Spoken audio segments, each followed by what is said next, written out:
I'm really happy to be with you all today and share about some approaches that have really impacted the way that I work, really transformed the way that I show up with clients. So I will go ahead and start sharing, and we'll get going. So today, I wanted us to start off with a brief practice.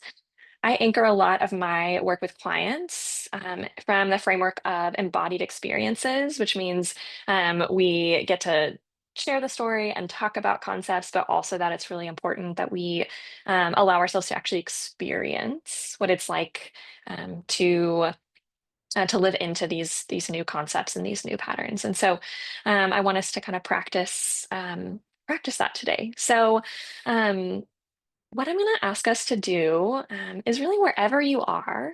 Maybe you are in your office, maybe you're in a space with other people, maybe you're in a car, just wherever you are today, I'm going to invite you to take a moment and look around you. Allow your eyes to wander around your space. Maybe allow your head and neck to move with you. And after you've looked around for a moment, I'm going to invite you to allow your eyes to land on something that maybe you haven't noticed before. Maybe it's something that you want to notice in a new way. And so give yourself a few moments to really let yourself take in this object or this view and notice what happens inside as you orient to that thing. Maybe take a few breaths while you're here. And then I'm going to invite you now to shift your focus and reorient back to your screen and just notice where your eyes go. Maybe they want to orient to the slides.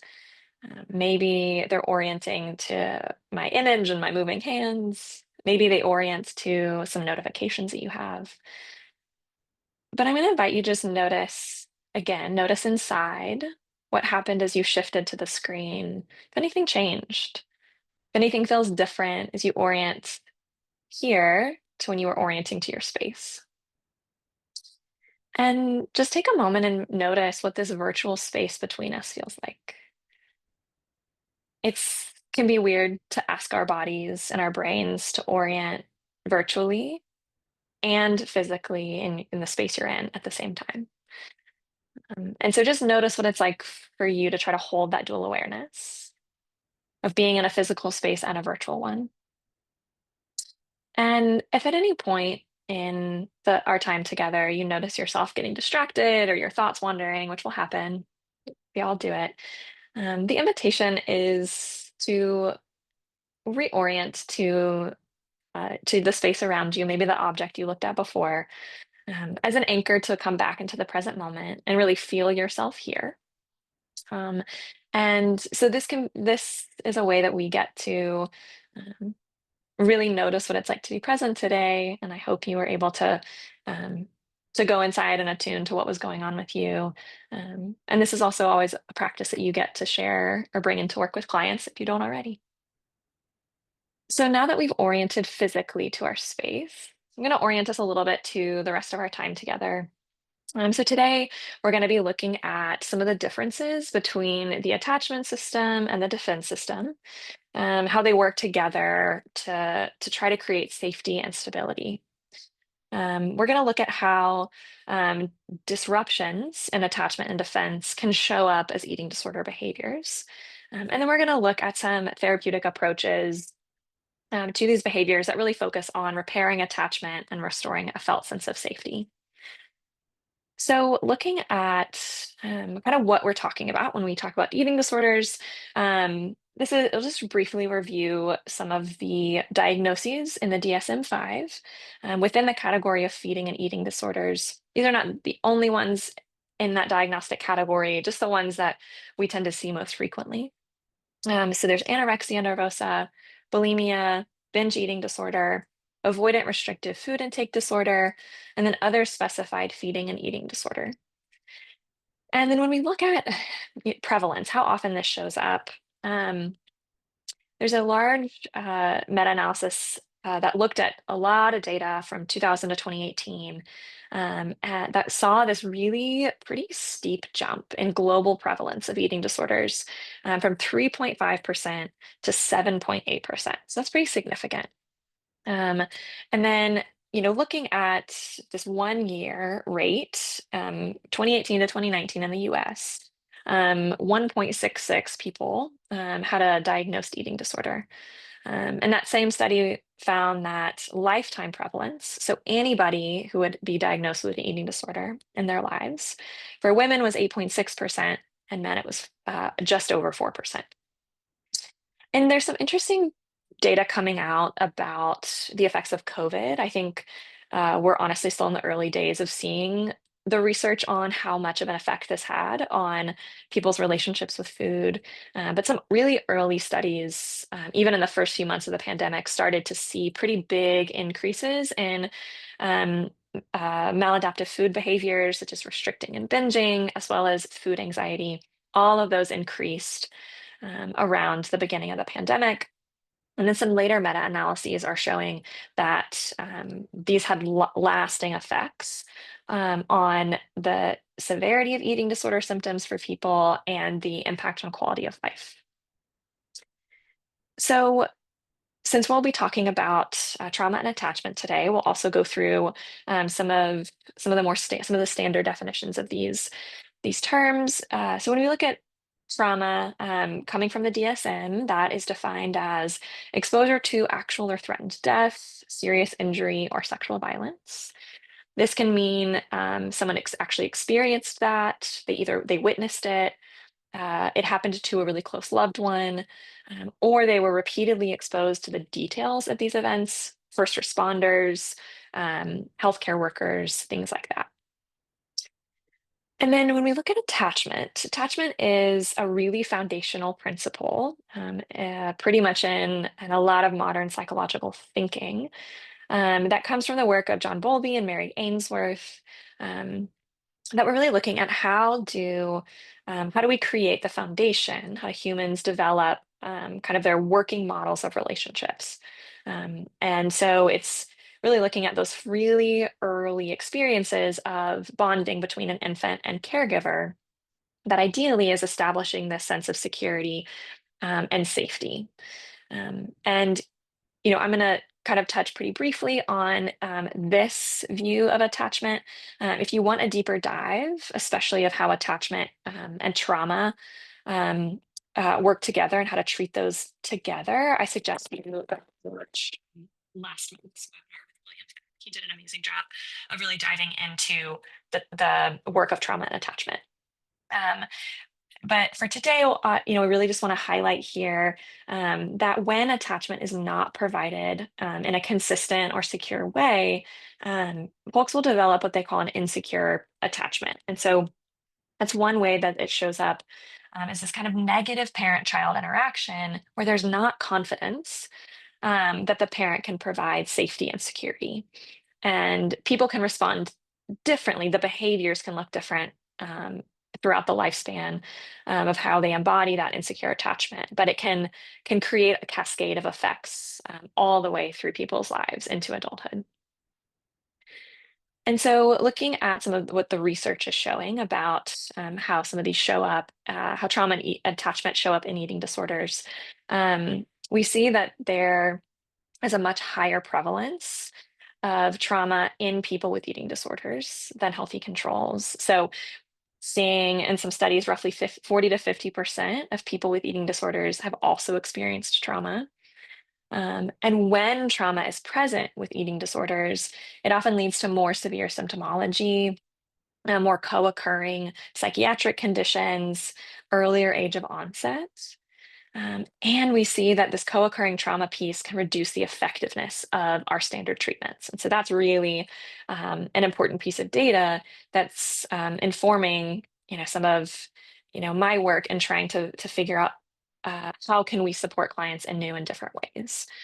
And then when we look at some of the research on attachment insecurity, there is data to suggest that there is higher attachment insecurity or anxiety in folks with eating disorders as compared to healthy controls. and that some of the mechanisms there are lower affect regulation, and potentially even a higher body dissatisfaction.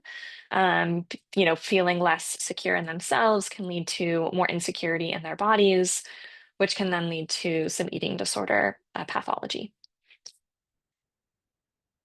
And so when we think about like those are pretty kind of the standard, more classic definitions of trauma and attachment.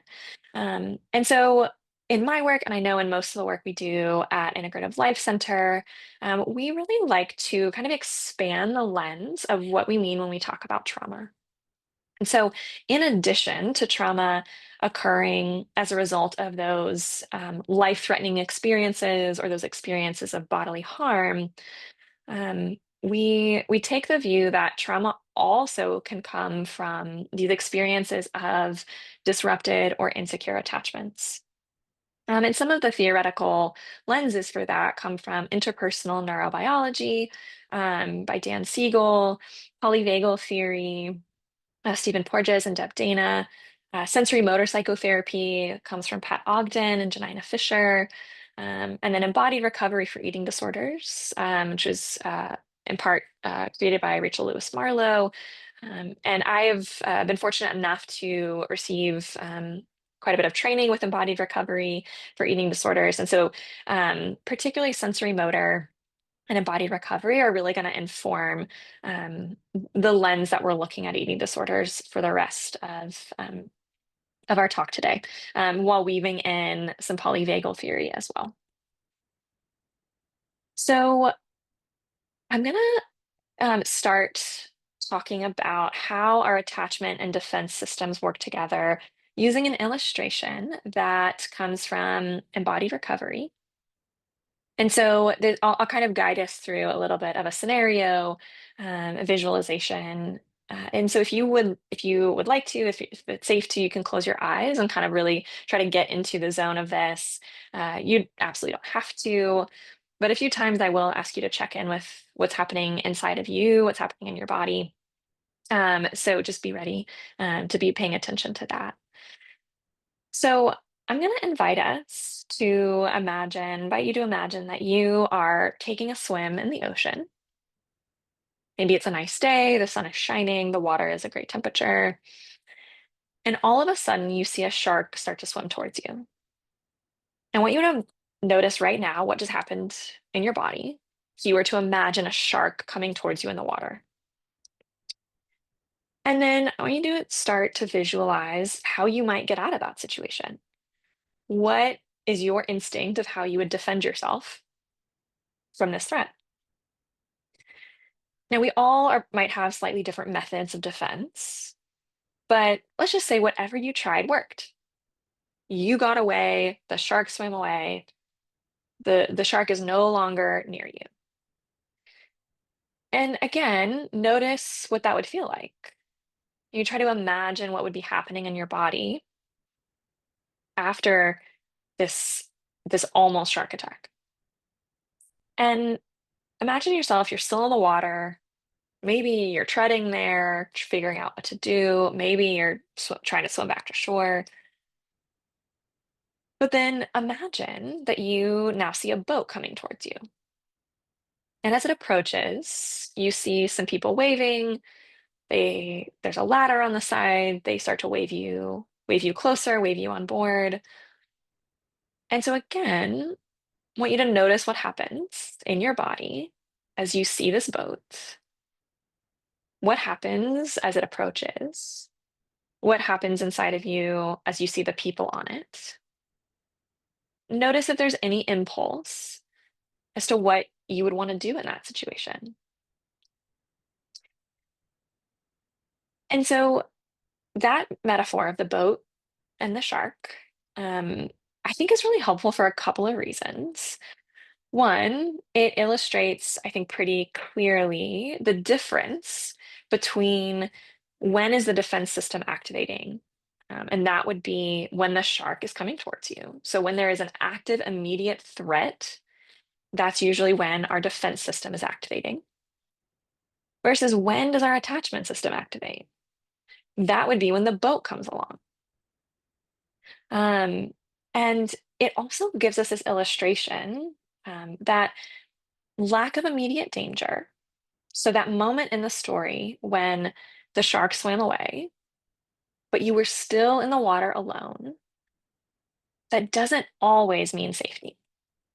And so just because there's not an immediate threat does not actually mean that you are or believe or feel that you are safe.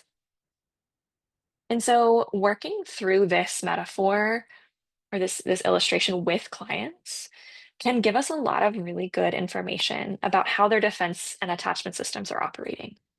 So, depending on how their bodies responded, what their impulses were when the shark was around them, what they wanted to do after the shark left, and then how they responded or would have responded to that boat approaching, those are all really good pieces of information about what kinds of patterns they might have developed in their defense and attachment systems, and where there might be places of some disruption, of some barriers that where there might be an opportunity for some repair or for some intervention.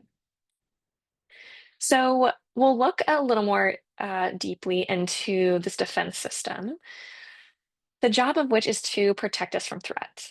And so this is from the perspective of the polyvagal theory, which really looks at the way that our autonomic nervous system is designed to keep us safe from threat.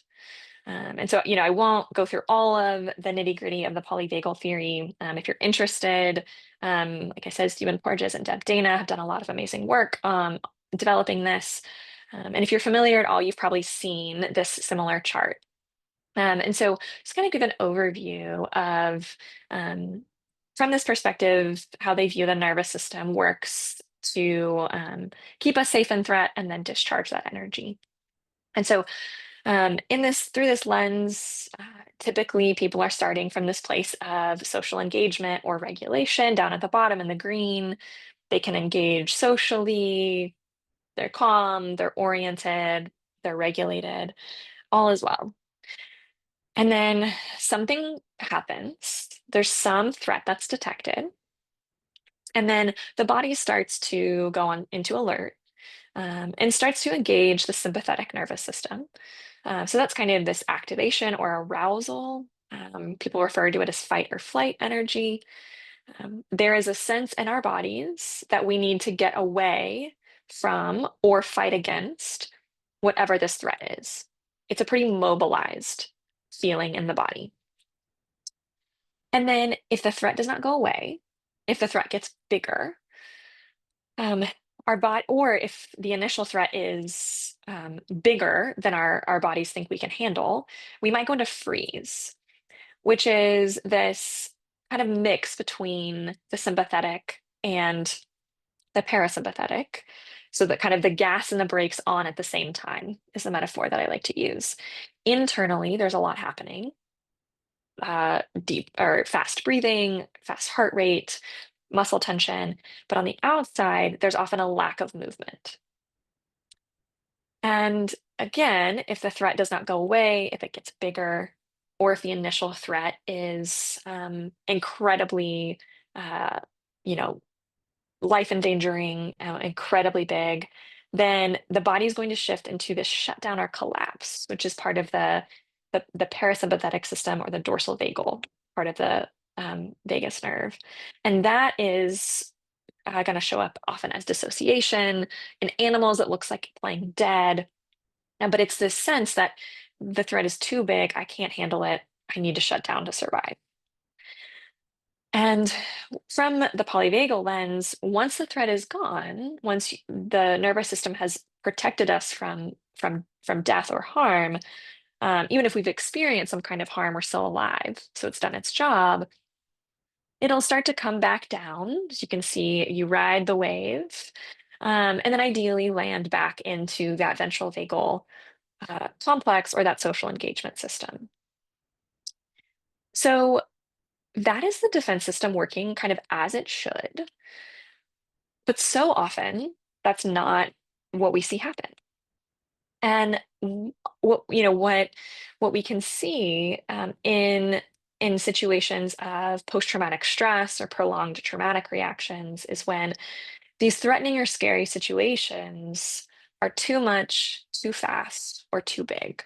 They overwhelm our nervous system's ability to handle the threat.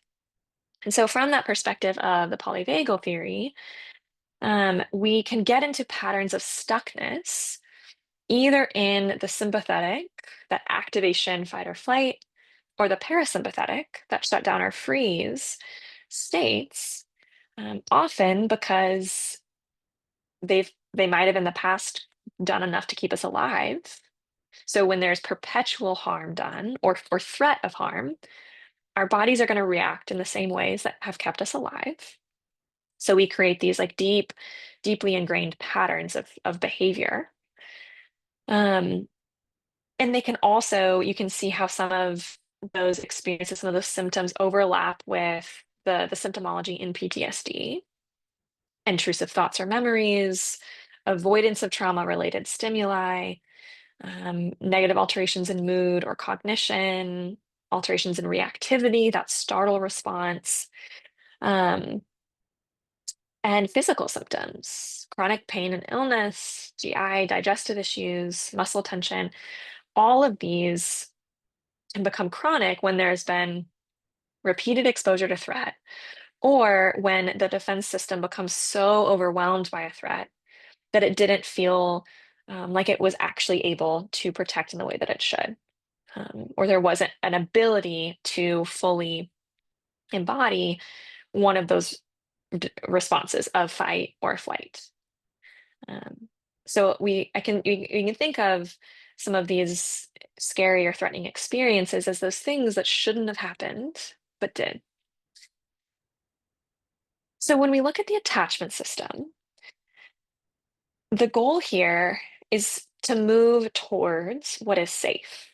So defense is about moving away and protecting from a threat, and attachment is moving towards safety.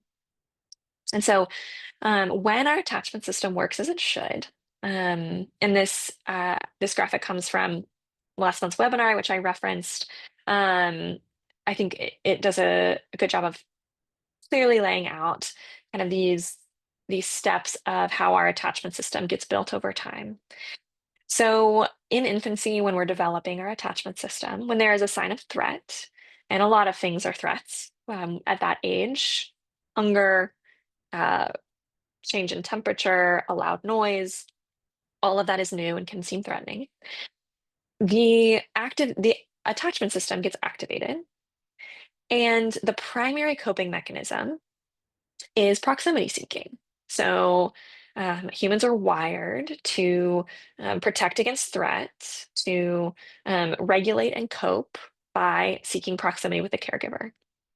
And so when there is a secure attachment, when there is, good enough support and regulation, that infant gets to attune to the caregiver, and that caregiver will attune to the infant. And there's this bi-directional sense of connection, which leads to co-regulation.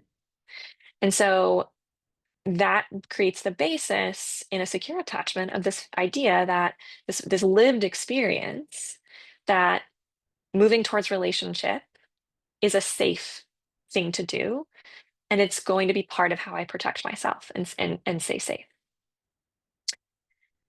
So again, that's it working as it should, or as it was designed to. That does not always happen. And so, whereas with the disrupted defense, that was all about things being too big, too fast, too much. And often when we see disrupted or insecure attachment, it's when things are too few, too slow, or too small. Meaning the things that should have happened, the connection, the attunement, the care and the love that should have happened didn't. And that can lead to a lot of different emotional, psychological, physical experiences. But one of the main consequences of insecure attachment is this inability to self-regulate, because we learn to regulate ourselves through co-regulation in that early development. And then it becomes hard also to co-regulate with others, which even as adults, if we have the ability to self-regulate, we still rely on co-regulation. That is an essential part of being human, that doesn't ever go away. It's just that we add on the ability to self-regulate. But when there's insecure attachment, when those abilities to learn that in infancy were disrupted, that that isn't as available to people. And so when there is this lack of secure base or secure foundation of regulation, and when there is no sense of being able, that there's no safe other or safety within yourself to return to after a threatening event, we will utilize adaptive strategies, avoidance, over intellectualization, inhibition of emotion, could be external coping or relief, because there isn't a sense that ventral vagal state that polyvagal theory talks about, that regulation, that's it's not a home base for everybody. And so I think that's what some of what looking at attachment can really help us understand a little bit better. It's a little bit of a missing piece of the puzzle, is the level of safety you have before a threat is the level of safety you're going to have access to after. And so if somebody doesn't have the resources to be in a ventral vagal regulated state before a threat, they're not going to be able to find that safety afterwards. And so another way that we see this show up is, when there is insecure attachment, and there's a lot of attachment, wounding, or trauma, there can be kind of a chronic state of dissociation or disconnection, kind of this avoidance, that cuts across a lot of areas of life. And so when someone might enter a threat from a baseline of some dissociation, often that increases in threat, which is a necessity to make it through safely. Um, it then, when and the threat ends and they return to this lower level of dissociation, that's kind of baseline, it's really hard for people to know that they've actually survived. Because in dissociation, there is a lack of knowing, a lack of really feeling what's happening. And so even if someone survives an event, survives a threat, they might not actually be able to internalize that they've survived it, therefore kind of perpetuating this sense of lack of safety. So that kind of begins to illustrate how the defense and attachment systems are really in this dance together. They are really, they're inextricable, um, in the way that they work, because they're both really about safety. And so I love how Janina Fisher talks about the human dilemma of connection that really does face all of us. She talks about how it's about minimizing the dangers facing them for us, and maximizing the relational resources that might afford protection. So, minimizing dangers is defense, maximizing relational resources, attachment, while simultaneously avoiding vulnerability to those who might do them harm. And so, especially for the people that we work with who have experienced a lot of harm in relationships, there is so much tension between this sense of threat and safety when they're looking at other people, when they're in relationship with others. And it can become really, really hard to land on anything, to land in any relationships that feel safe. And so as people try to navigate this with really limited internal and external resources, there's a lot of fear and pain and insecurity. And so that's where we see a lot of symptoms emerge.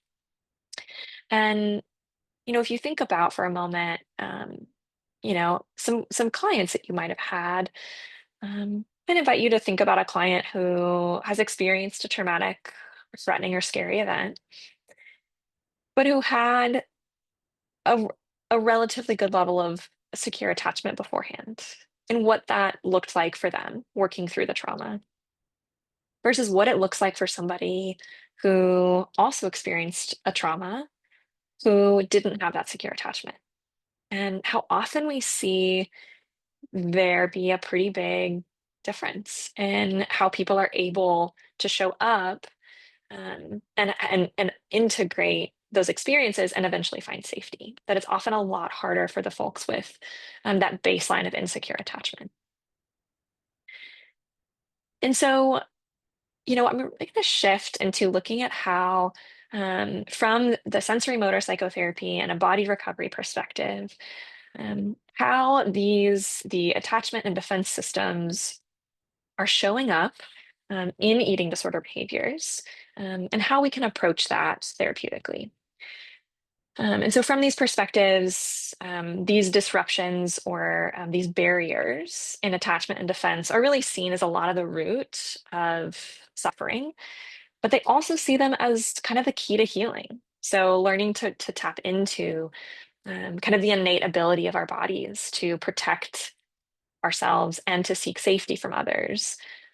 Once we can help people reclaim that, like that is really the key to healing. And so, sensory motor and embodied recovery are, as one of the words is in the name, are they see attachment and defense as embodied processes. And these approaches are very somatically focused, which really just means that they view the body as a primary vehicle for understanding what has happened to people, as well as a primary experience of how people can heal. The vehicle of healing is also the body. And I like to think about kind of this idea of embodiment as the reality that we don't just think our thoughts about relationships. We don't just hold the memories of a threat or a trauma in our heads, but we experience the reality of that and live them out through our bodies. And so when there are disruptions or traumatic experiences, we often can't embody these natural processes to their fullest extent. And so we get stuck in these habitual responses of defense or safety seeking. And as Dr. Schwartz is expressing in this quote, we see this happen in all areas of life: emotions, psychology, relationships, our physical bodies. Um, and so, because these are actually lived out processes, they're not just thoughts. Um, we can see them still living through action, behavior, emotion, sensation. The clues of what has happened, we can see in these really tangible ways. And some of the ways that we can see that are through eating disorder behaviors. The ways that our clients have learned to embody their stories and what has happened to them show up in their relationship with food and their bodies. And so when we look at eating disorder behavior, some of what we're talking about, this is not an exhaustive list, but some of the main ones that probably show up in our offices. Um, we're looking at intentional restriction of food intake, um, excessive or compulsive exercise, binging food. So binging being not just eating more than they think they should, but eating an extreme amount of food, usually with a sense of lack of control or connection. Purging, and that can be through emesis, laxative use, diuretics, even exercise can be seen as purging. Some subtler behaviors that might show up along the continuum more in that disordered eating. So maybe it's kind of pre-diagnostic level, but still probably communicating some of this distress and dysregulation are things like calorie counting or tracking, body checking. So, through things like touching or pinching their bodies frequently, looking in mirrors a lot, self-weighing.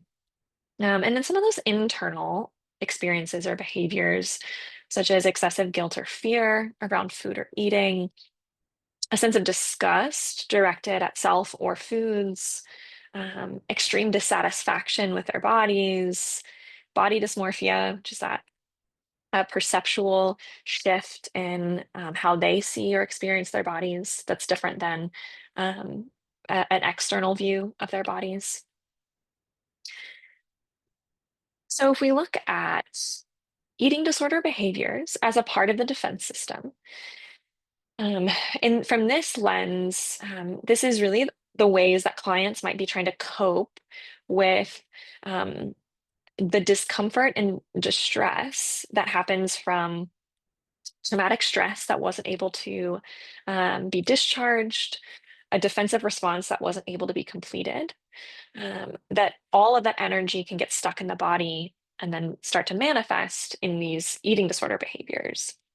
And so again, using this lens of polyvagal theory, if we see that there for parasympathetic system, those freeze and collapse responses, um, we might see clients who are in freeze, right, which I talked about earlier, is that mix of activation and shutdown. So there's a lot of energy happening inside, and there's a lot of immobility happening outside. Um, that might show up as a desire to disappear. Might be some of the things, the words that clients use about their behaviors, maybe of restriction or weight loss. I just want to disappear. I want to go away. Often freeze happens when um, your body is trying to buy you time to react, and so it doesn't want you to be seen. Uh, you might see clients really struggle with digestion. Things like IBS, gastroparesis might show up. Um, Sometimes clients might eat certain things or eat in a certain way to kind of induce um, more of a shutdown. So as I talked about, freeze can be really tiring because it's all tension. And so if clients get the sense that that's unsustainable, they might turn to different foods to try to bring them into maybe more of a collapse, which takes less energy. Um, Clients also might use extreme measures to just to feel the body if it feels like the frozenness is keeping them numb. So that might look like extreme restriction or fasting for long periods of time. It might look like self-harm. And then shifting into the collapse, it might look like really trying to numb through food. So excessive eating or binging, numbing through restriction. Um, the restriction is a pretty reliable way to numb emotion. Um, and so when it feels like their bodies don't have anything to give, or there's just an emptiness, it can feel that can feel like they're bringing congruency to their experiences by restricting their food or creating more of that sense of emptiness. They might not be able to sense hunger or fullness. In collapse, there's a really strong disconnection from the self. There's often a lot of dissociation. So they're not tuned in to their bodies. They can't sense hunger or fullness. They also might try to use extreme exercise to override the shutdown. So again, if they're wanting to get out of this experience but don't know how, they might try to push themselves to into this a hyper aroused state through excessive exercise. And then if we look at eating disorder behaviors as some of that sympathetic arousal, flight energy could be excessive exercise from this place of needing to flee or get away. It could look like compulsive eating, not being able to stop, feeling like eating is the only way that they are escaping their feelings. Could look like food rituals or phobias, so creating a lot of structure around food, or being really avoidant around certain foods, hypervigilance in general, but also specifically around what they're eating or putting in their bodies. Um, Body tension, constipation shows up here too. Orthorexia is an interesting one.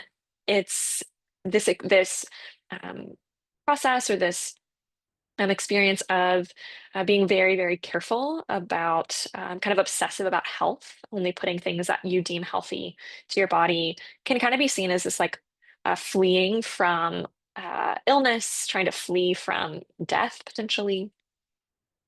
And then fight energy is often showing up as binging and purging. That's actually, there are some Physiological things that happen when people binge or purge that can decrease hyperarousal. And so binging and purging can be an expression of anger or fight, and it can also help bring down that activation in their systems. Chewing and spitting can is sort of that like very active, very mobilized behavior. You might see clients with clenched hands. Clients might push food away literally, or figuratively, just like avoiding food from this angry adult, defensive fight energy.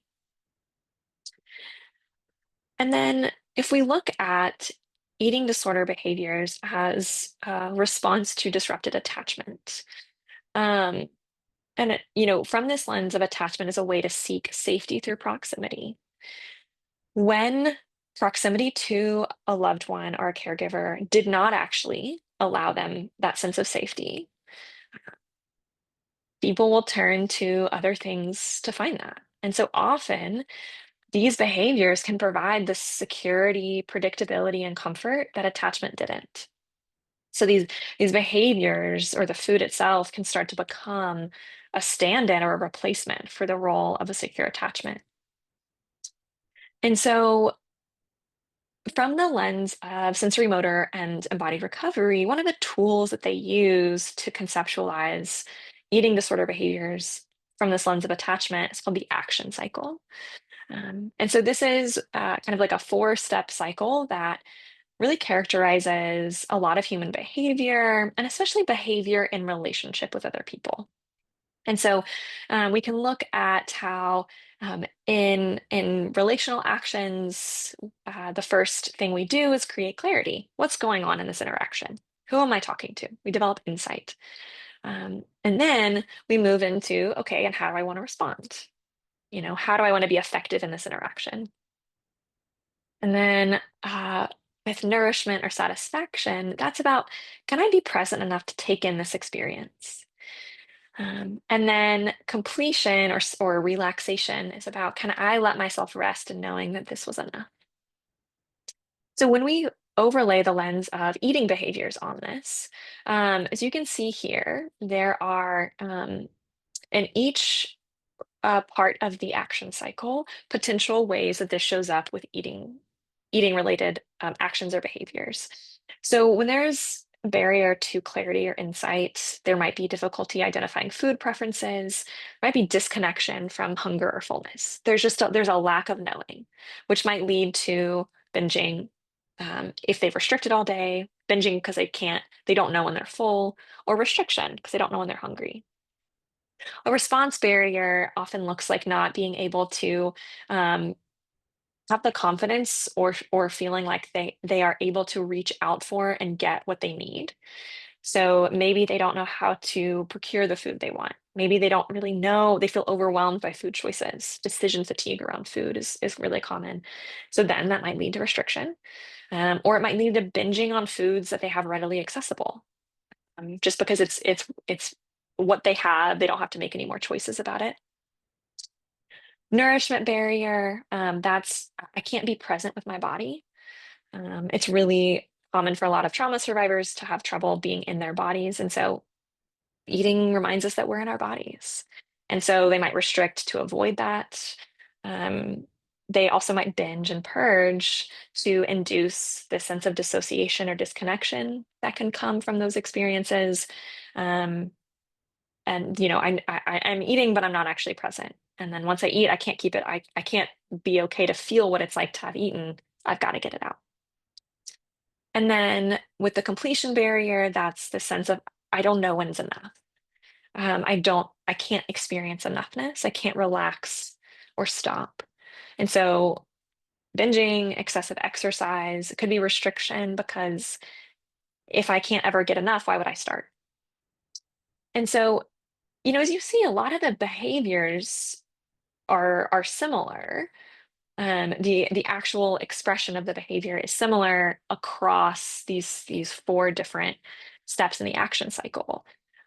But and also similar to the behaviors from as a reflection of the defense response. Well, what this piece of attachment helps us with, and looking at these from both lenses is it's adding this piece of the puzzle that helps us look a level deeper as to what is the function underneath the behavior, which a lot of us are already trained to look for. So this just provides us a couple of other lenses to be curious about when we're looking at restriction.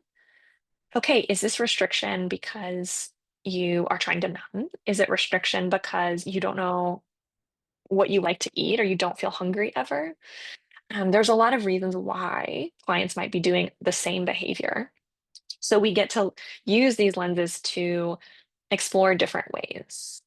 Um, and, just one other quick example of how eating disorders can really show up and interact with our attachment system.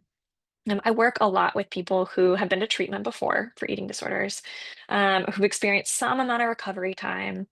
And I hear them talk about how, well, in this most recent relapse or increase in behaviors that I've had, I started restricting again, but it's not working the same. I'm not seeing the same effect. It doesn't feel the same as before. And that can bring up a lot of fear and even panic for people. And when I hear that, I think about how that's potentially a part of their attachment system being activated. Because if there have been attachment wounds and their eating disorder has really replaced the stability of attachment, if if that behavior then starts to become inconsistent or stops working the way it used to, that's potentially activating old wounds. And so, that can be an entry point into diving into the attachment work that needs to be done because it'll likely also bring up some grief to work through on other experiences of something that should have been consistent that wasn't. And so as we look at how we can start to use some of these perspectives and lenses to support our work with eating disorders, I really, I like the lens that Peter Levine here, who created somatic experiencing, talks about what trauma is. And really, it's about this loss of connection to ourselves, our bodies, families, others, the world around us. And there's this constriction in our lives as we start to avoid all the things that have caused us harm in the past. And so, in these perspectives of embodied recovery, sensory motor, polyvagal, um, the regaining of connection, the reconnection to self, to the body, to others is a big part of the path to healing. And so, as we look at kind of what are the current best practices when we're looking at eating disorders and trauma, I have here, some of the gold standard, really evidence-based ways to work with eating disorders and trauma. Um, there is not really one standard approach yet to working with co-occurring trauma and eating disorders. A researcher did recently, in a recent article, propose kind of this an integrated path that looks at using some of these standard approaches and then adding in some dialectical behavior therapy, acceptance and commitment therapy, both of which are kind of third wave cognitive behavioral therapies, some motivational interviewing, and then mindfulness. Um, So, as we talk about as I share some of the additional interventions and approaches that I often use, um, I like to think about it as adjunctive, as additive. So not necessarily replacing some of these other evidence-based practices, but it's about creating more opportunities for clients to reconnect with themselves, to connect with other people, and to ideally enhance outcomes. Because as we saw at the beginning of the presentation, when there is co-occurring trauma, outcomes are worse. And so we really want, my goal is always how can I give clients the best chance at success and recovery? So, as with anything, when we are starting to work with clients, we are going to start with assessment.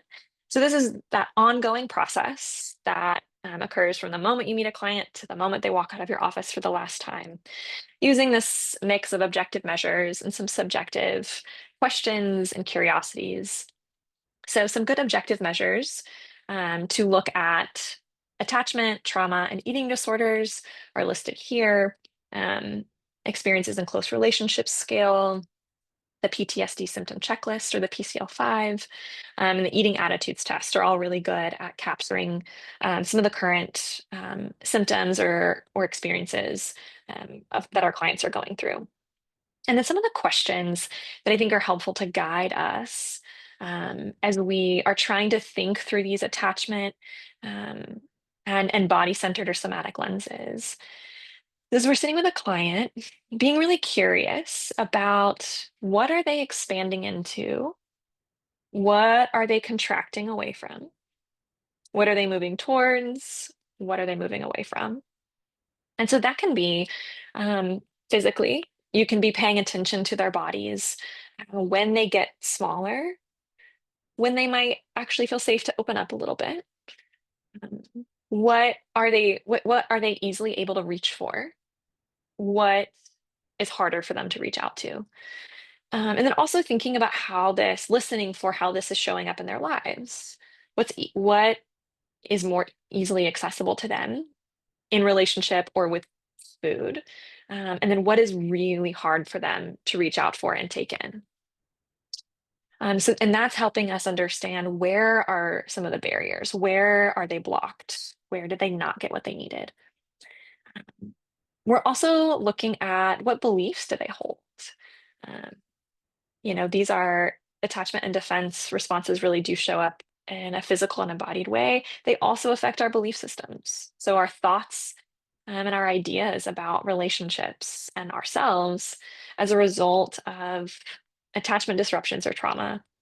So tuning into what those beliefs are, and then how do those beliefs shape the way that they're living in the world in relationship to themselves, others, and in this context, food.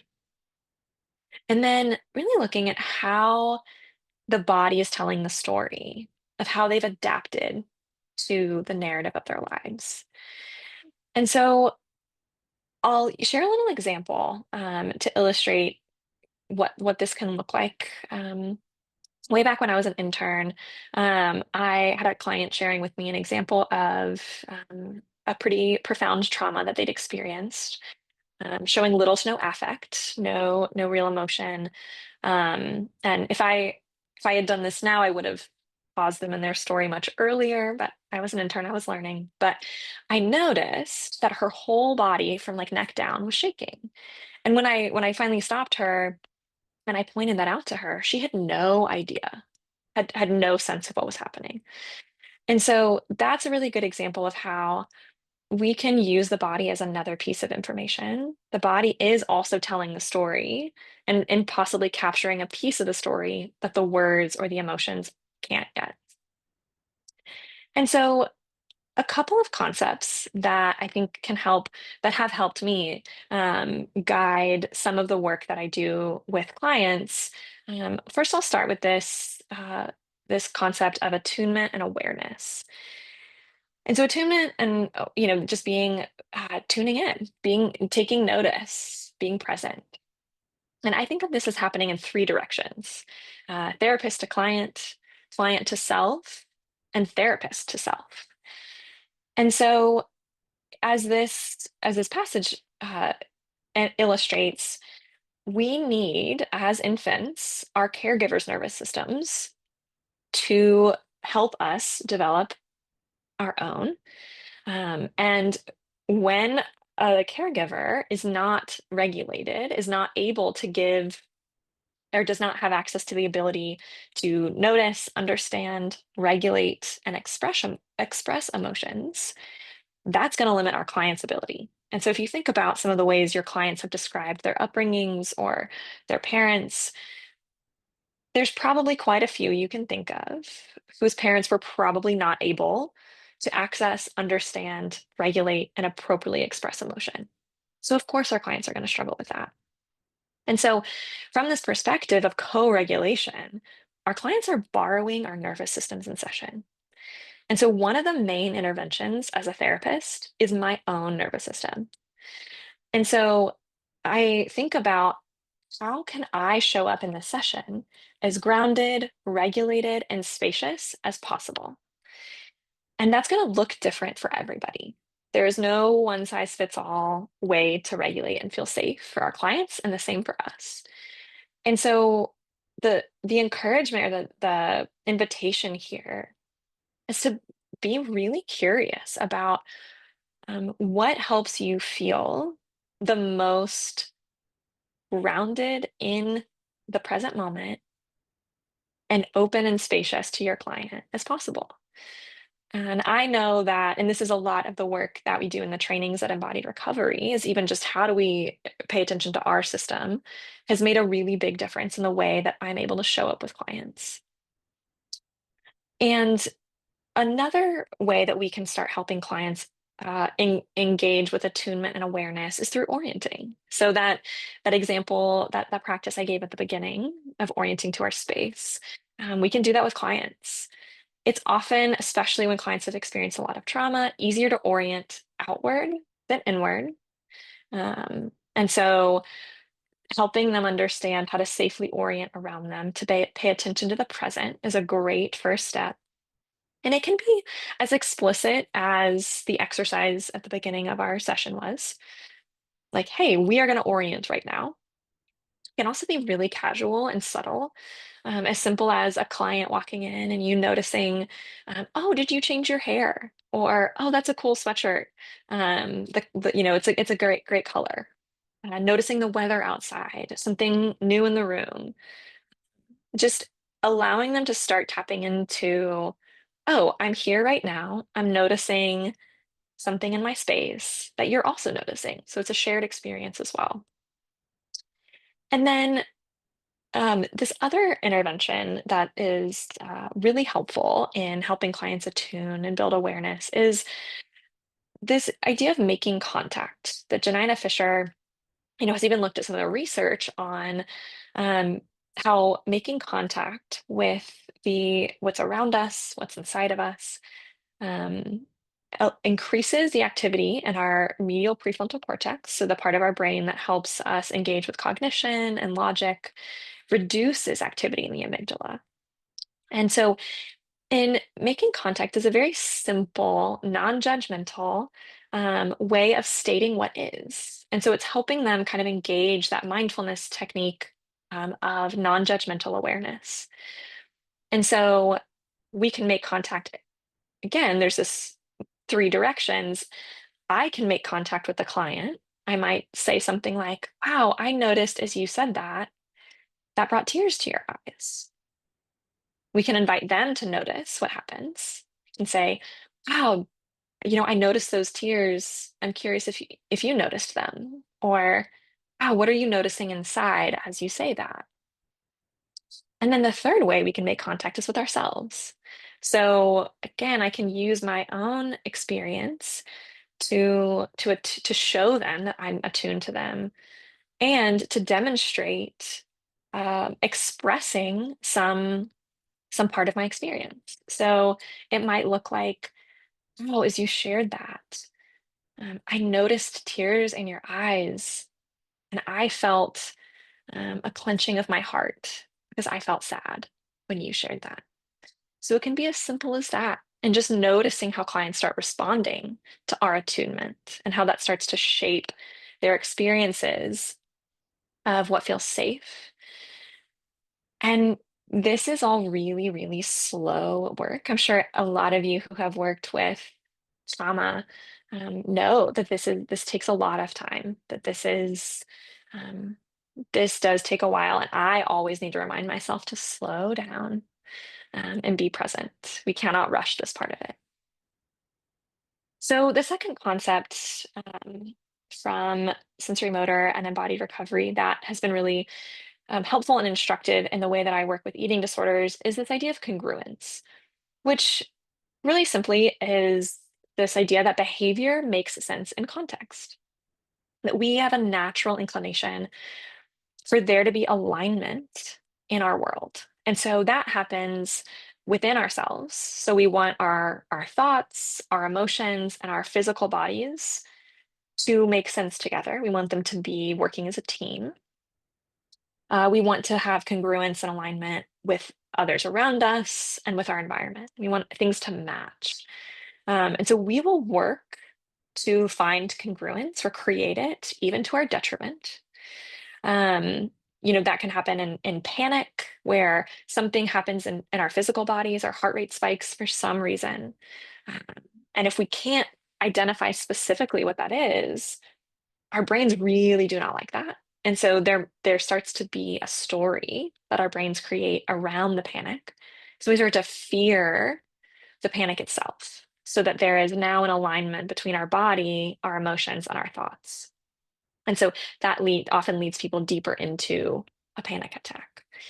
And so really this, kind of leads me to this question of how can we work with what the body is telling us um, about what it's trying to find alignment with.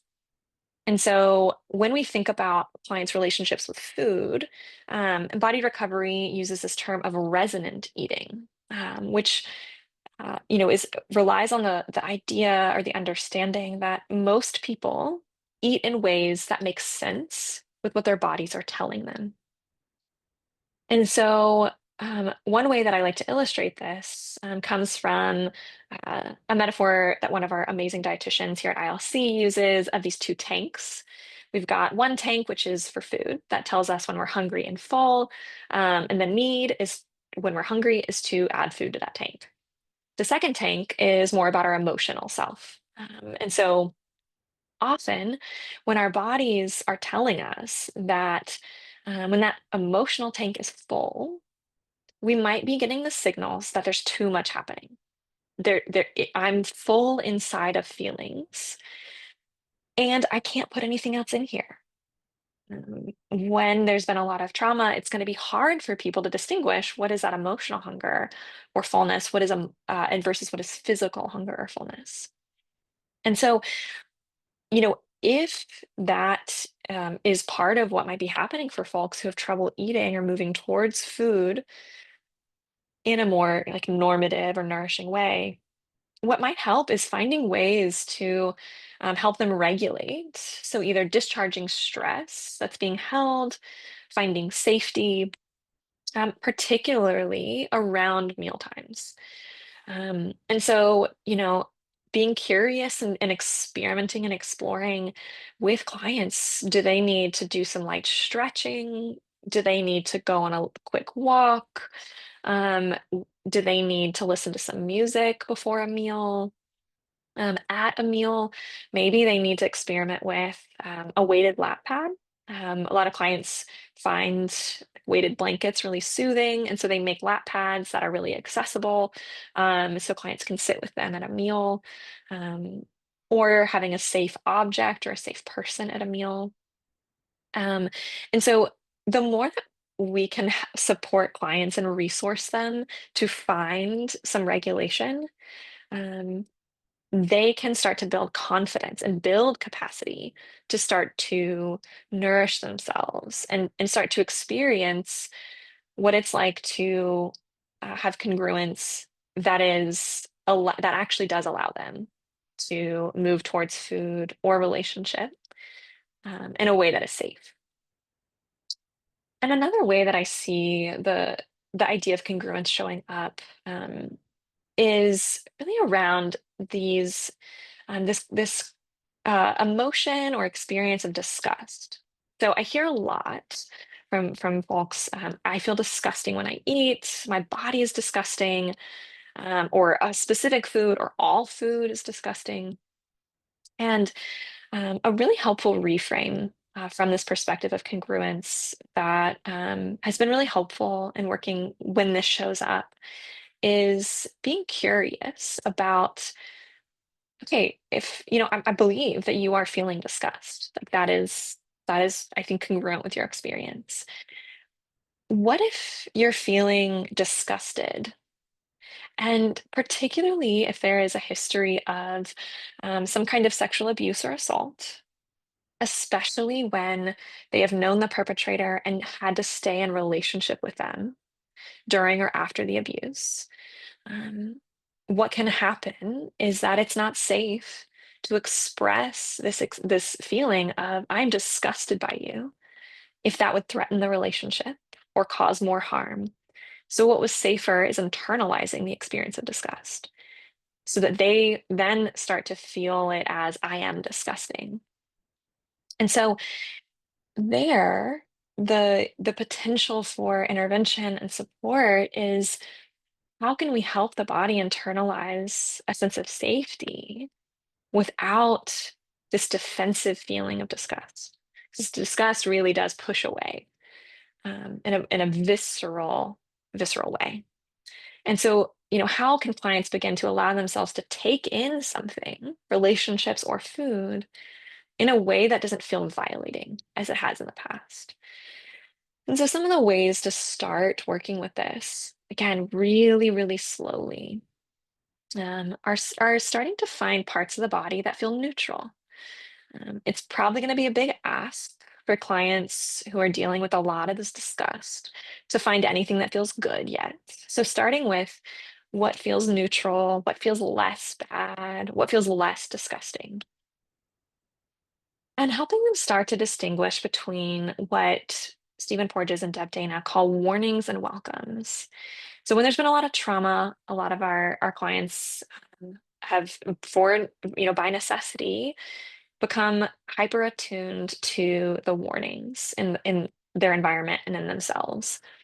And so by helping them start to tune in to the neutrality, eventually we can start to help them identify, okay, well, what in your environment, what in this relationship, or what inside of yourself feels also like a welcome? What feels okay? Um, Not that they need to fully disregard the warnings, because that's helpful. That helps us survive.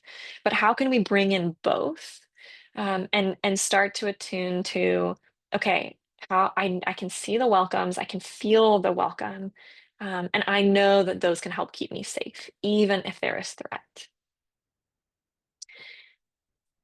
And so the final concept that we'll talk about today is embodiment.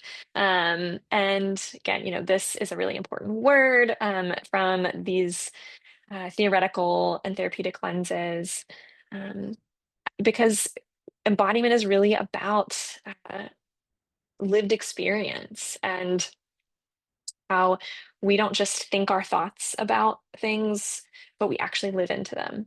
And embodiment really gets to be about the ability to reclaim being present, and the reclaiming the aliveness that comes from being able to trust yourself, being able to trust your ability to expand into what is safe and contract from what isn't safe when it's necessary.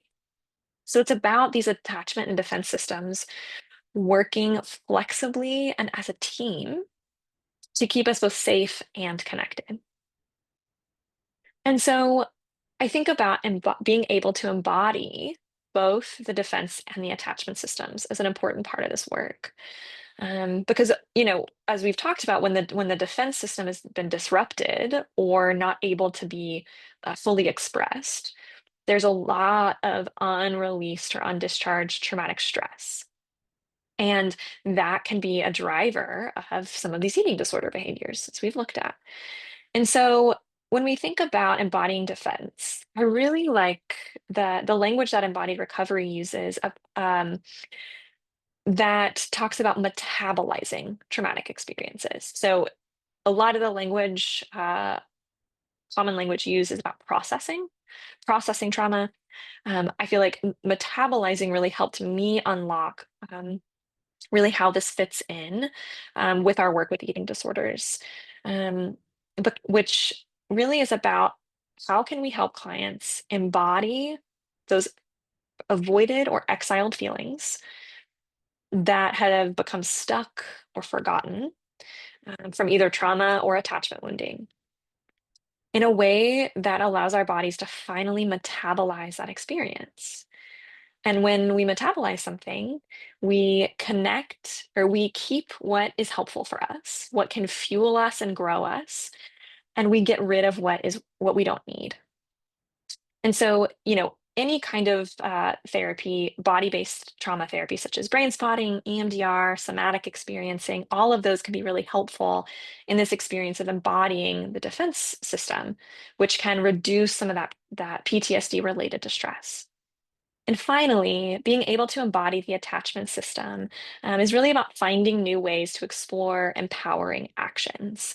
And so, in sensory motor, they have this framework of relational movements. So, movements that we learn through development that dictate how we relate to others. We push, reach, grasp, pull, and yield. And so, when there's been disruptions in these movements, when relationships have not been safe, there's all these barriers that show up in relationships with others and relationships with food. And so this is another lens that we get to be curious about. Hey, do clients have trouble reaching for food because they weren't allowed to reach for help or support when they were growing up?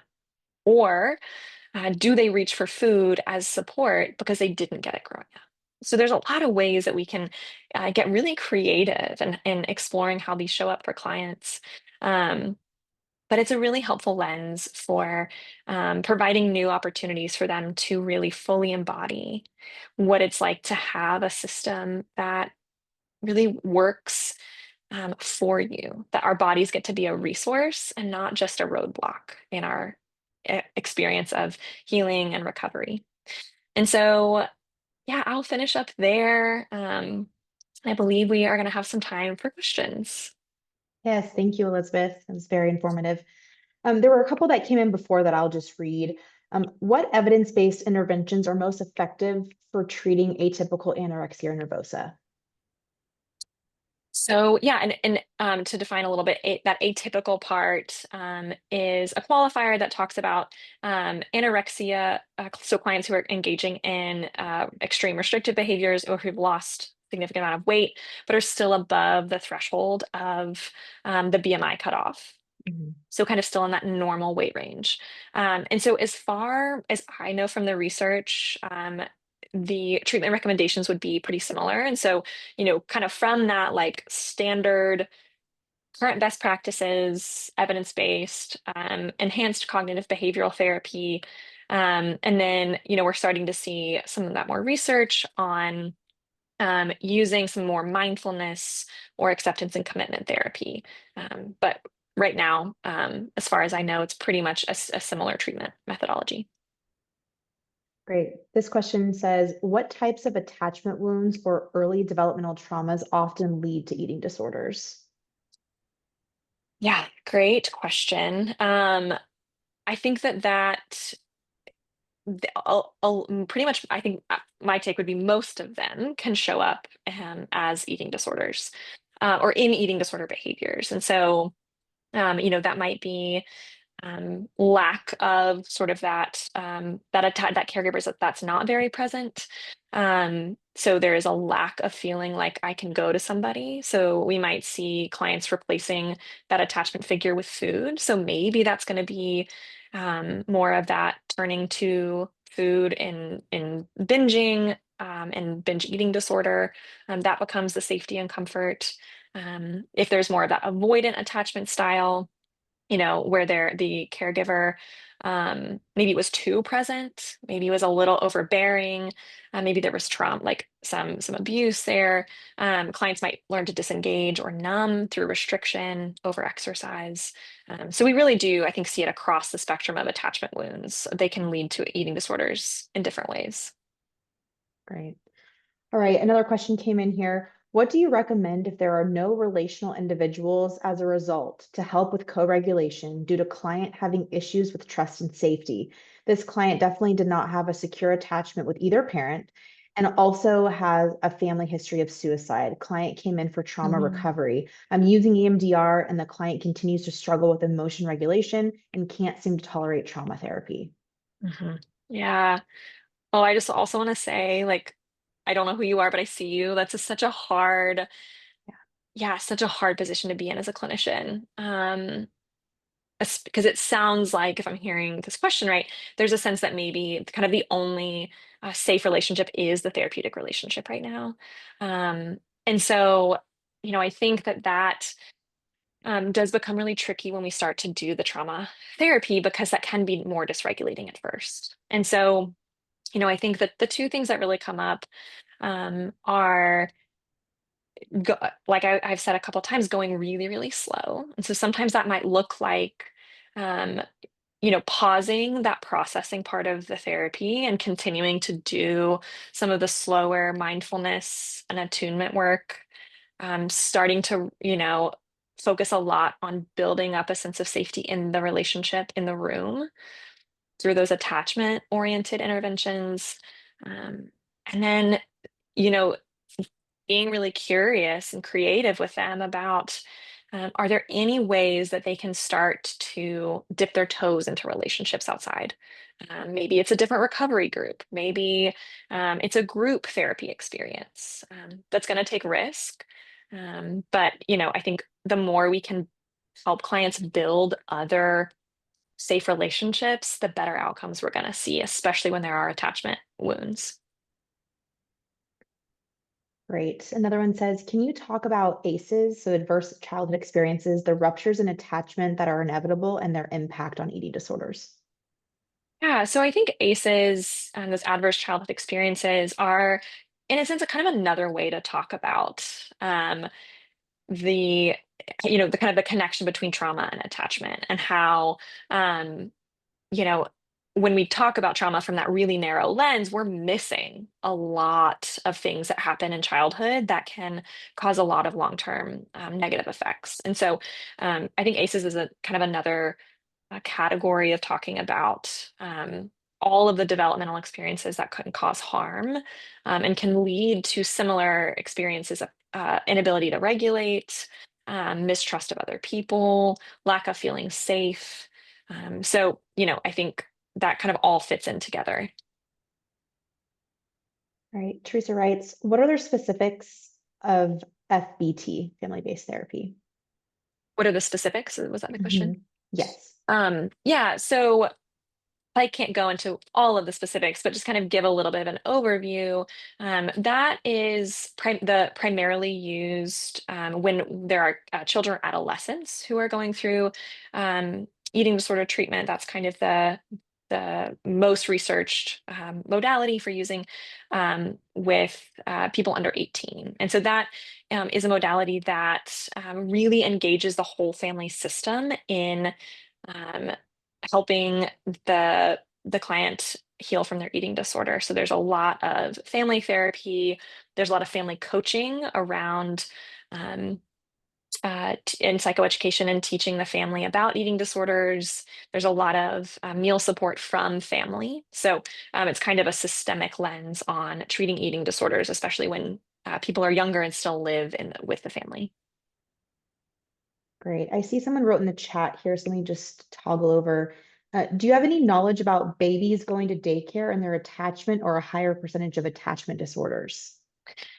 That's a really good question. And I don't know the research off the top of my head.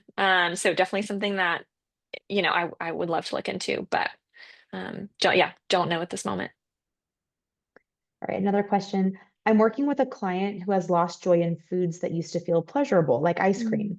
Because of restriction, when they think about having these foods now, they anticipate feeling sick or bad about it.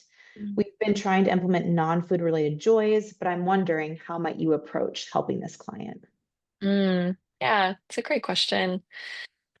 Um, yeah, I guess I would first be curious to know a little bit more about um, when they noticed the shift um, in viewing ice cream as a joy to now something that might lead to sickness. Was there something that happened? Did they get sick from it? Is it just a fear of what would happen if they reintroduce it? Um, so and maybe you've done that work, but that's kind of a question that came up for me. Um, but yeah, I think I might start to look at um, being really like noticing what's happening in their bodies as they're talking or thinking about ice cream. So as they talk about it making them feel sick or worrying about making them feel sick, what is going on somatically? And there might be some clues as to some work we could do. So depending on what your approach is, what shows up for their body, addressing that with some kind of intervention that helps them either gain more clarity, helps them understand more about what's going on, um, maybe helps them move some of that fear or anxiety through their systems. Um, so yeah, that's kind of some of my first thoughts of how I might approach that. Right.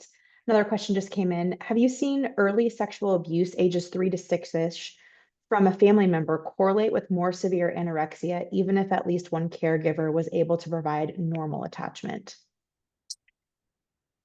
Yes, and this I will speak to maybe more anecdotally. I don't have any specifics on the research on that question, but just see, kind of thinking through the clients that I've worked with, there is a lot of early childhood sexual abuse that comes in with some of these eating disorder symptoms.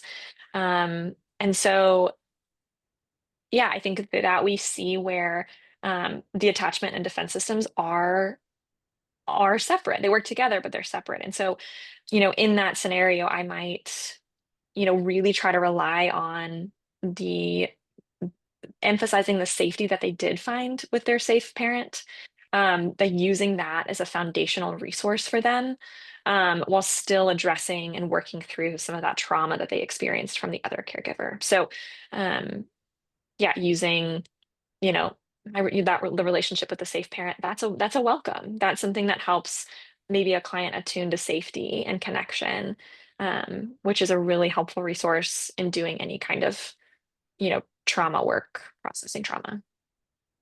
I'm going to end with this question because it's a great one. Just these are often interchanged inappropriately. What is the difference between disordered eating and eating disorders? Yes, great question. So, an eating disorder is a diagnosable condition. So, there are clear diagnostic guidelines laid out in the DSM, and a client has to meet all the criteria in order to be diagnosed with an eating disorder. Whereas disordered eating is a set of behaviors and symptoms that might not yet meet the criteria for a full eating disorder, but are still likely causing some kind of negative effect, some kind of harm in the system, and that still can be worked with therapeutically. And so sometimes disordered eating will develop into an eating disorder. Sometimes it won't. Sometimes it can be worked on through therapy. Sometimes it's a developmental phase, and clients can or folks can work through it on their own. Um, but yeah, it's often a question of severity, but a really, really good question. Right. Someone just asked in here, and I can send resources later about if anyone's interested in additional trainings for evidence-based treatment specifically to eating disorders. There's a lot of resource out there. Since asking if you're interested in this population, we can absolutely send you some of those Mhm. resources, and we're happy to do that in an email. Thank you so much, Elizabeth. So informative. Really appreciate it. You're just such a great speaker, and we just love Thank having you. you. Just a few reminders before we end here, y'all, that when we end the webinar, you should have a survey that pops up. Please fill that survey out. Put the email address of where you want your certificate to go to. Please remember those aren't going to go out until next Wednesday. I believe that's the 27th of August. And you will get the recording with that. You'll get a copy of those slides that Elizabeth just went over, as well as your certificate. Remember, it's coming from marketing@care.integrativelifecenter.com. Please look for that. Check your spam. Thanks again for joining us. We love hosting these. Hopefully they're informative for you. Have a great rest of your day, and we'll see you soon. Bye-bye. Thanks.